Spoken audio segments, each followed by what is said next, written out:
Nadawat na sa mga biktima sa sunog sa Sitio Mananga 2 sa Barangay Tabunok sa Dakbayan sa Talisay ang pinansyal nga tabang gikan sa Talisay City Government.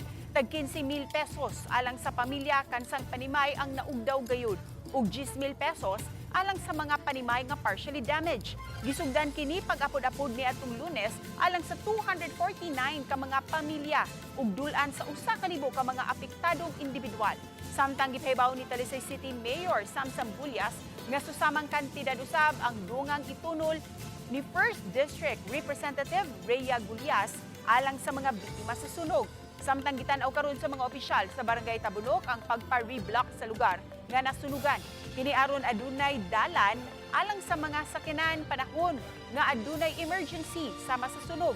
Samtang nag-abot-abot pa ang mga dugang tabang alang sa mga nasunugan sama sa mga batang biktima usab. Karon mibalik na sa pagtungha ang mga bata, nahatagan na usab ang mga tinun-an gikan sa kinder ngadto sa grade 6 ug mga school supplies gikan sa pundok sa mga professionals.